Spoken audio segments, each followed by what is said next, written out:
வணக்கம் மக்களே. நம்ம வீட்டு தென்னை மரம் வச்சுருந்தோம் பார்த்தீங்களா? தென்னை மரம் வச்சுருந்த கண்டில் கொஞ்சம் பழுது பார்க்கலாம்னு சொல்லிட்டு அதை அப்பா பழுது பார்த்துருப்பாங்களே. நேற்று நான் வேலைக்கு போயிட்டு வந்து பார்த்தா, என்னப்பா அதெல்லாம் குப்பையெல்லாம் கிடச்சி நீட்டாக வச்சுருக்கீங்களே இடத்த அப்படின்னு பார்த்தோம்னா, அப்பா எல்லாத்தையும் பழுது பார்த்து அதை நீட்டாக அழகாக வச்சுருக்காங்க.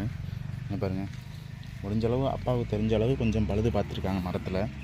பரவாயில்ல, கொஞ்சம் பழுது பார்த்துருக்காங்க. அவருக்கு என்ன தெரியுமோ அந்த அளவுக்கு பழுது பார்த்து வச்சுருக்காரு கண்டுக்கு. நம்மளுக்கு தெரிஞ்ச அளவு அப்பா பழுது பார்த்துருக்காங்க. மேலே ஃபுல்லாக அங்கே பாருங்கள், தென்னங்குருத்தில் யாராச்சும் தெரிஞ்சால் கொஞ்சம் கமெண்ட் பண்ணுங்கள். ஏதோ எல்லாமே வெட்டி கடிச்சிருக்கு பாருங்கள். அது மேலே ஃபுல்லாமே பூச்சி ஏதோ கடிச்சிருக்கும் போல்.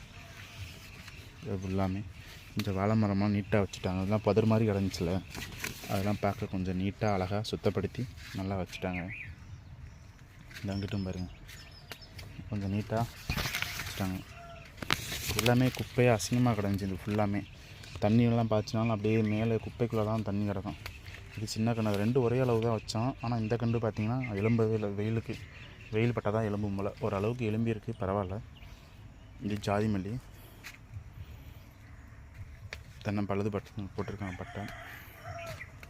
இந்த மரம் கற்பூரவள்ளி தார் விட்டுருச்சு. இங்கே பாருங்க, மேலே தாரை மட்டும் பாருங்க.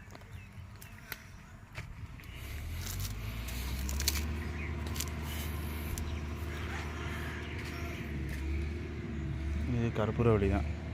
பக்கம் அடிச்சு பக்கெல்லாம் வெட்டி விட்டு மேலே தார் விட்டுச்சு பாருங்கள். இங்கே பாருங்கள், மேலே பாருங்கள், தாரை பாருங்கள்.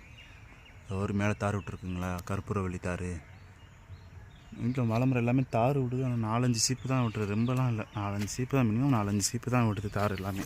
இப்படி மேலே ஃபுல்லாக வந்தீங்கன்னா அந்த தார், வாழை மரம், தென்னை மரம், முருங்கை எல்லாமே தார் விட்டு அழகழகாக இருக்குது பாருங்கள். அங்கே வருங்க, அது வந்து கற்பூரவள்ளி தார். ஓரளவுக்கு தேவையான வீட்டு தேவைக்கு நம்ம வச்சுக்கலாம். இங்கிட்டு பார்த்தோம்னா சீனி மிளகா கண்டு. இது ஒரு ஆள் ஒசரத்துக்கிட்ட வந்துருச்சு.